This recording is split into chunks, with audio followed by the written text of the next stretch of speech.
Kashmo kirib qopdi. Bugun men sizlarga og'inamning beshida o'tgan bir ishni so'zlab beray. Bu og'inamning 8-9 yosh vaqtlarga. Uning bir enisi bor. Enisining hamda yeshig yetay deb qo'ygan oyog'i chiqay deb qo'ygan vaqtlarga. Shunda vaqtlarda hamda uydagilar balish ko'p qoldi. Yana azroq cho'ng bo'lsa qisqistanchilik qo'yib ketdi, o'yin almashtiraylik deb. Bir yataqli qo'ydan ikki yataqli qo'y ko'chib beribdi-da. Bir hafta o'tgandan keyin bu ota-onasining cho'qqin bomusi bo'lmaydigan bir ish chiqibdi kechda. So'ngda u kechda bola qaraydigan odamni topmaylar, bular topolmay. Og'inamga "Sen cho'ngib qolding bolam, uni kiray" dedim. Ining qarabdi, qo'chaqlarni qo'yib turmas, yeydigan narsalarni akirib turmas. Sen deyish ko'rib tursang bo'ldi.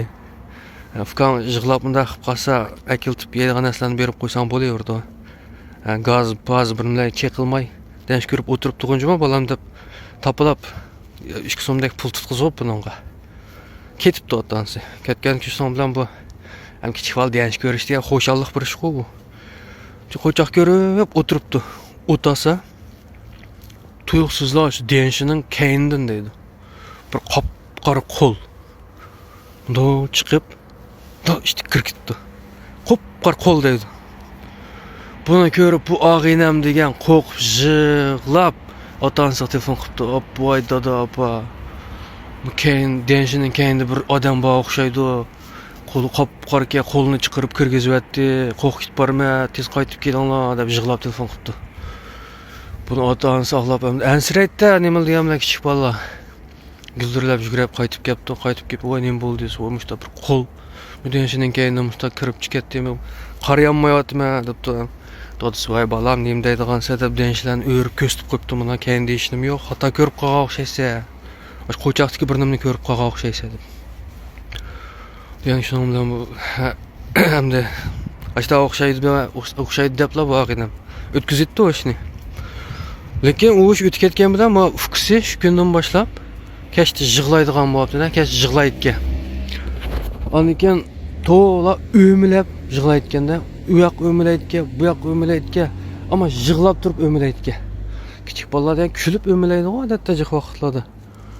Bu fuksi bir xil azob yig'lab o'milab ketayotganda, shundan bilan bu nima bo'lib ketdi deb angacha bu fuksining kalpikining atrofida qordab chiroylar tatirib bir haftadan chiqib ojizlab ketdi-da bola. Shundan bilan bular qanday qilamiz deb doktorlarga olib beribdi. Doktorlar tekshirsa hamma yeri saq. Bu qanday bo'lib qoldi deb cho'nglarga desa, cho'nglar yana bir xil kasbiyroq doktorlarni izlab boqayli deb ashta doktorning yanına beribdi. Berib desa, shundan bilan bu doktor u yerni tekshirib, bu yerni tekshirib, "Sizlar yangi uy ko'chganmitinglar" debdi. Desa, "Uyinglar chataq vaka.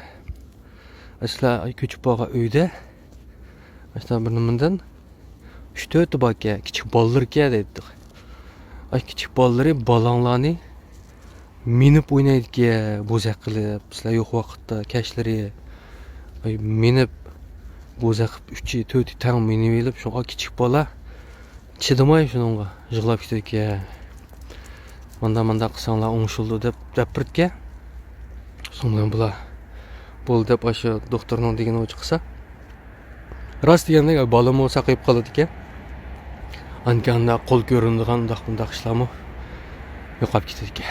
Bu bugungi hikoya mushada oxirlashdi. Yaxshi ko'rsanglar, yurak berib, taqtib qo'yinglar, hikoyalar jiq. O'zinglarning hikoyalar bo'lsin deb bersanglar bo'ladi, men boshqalarga deb bermay. Mushta hikoya qilib. Ma'qul, xo'sh. Omon bo'linglar.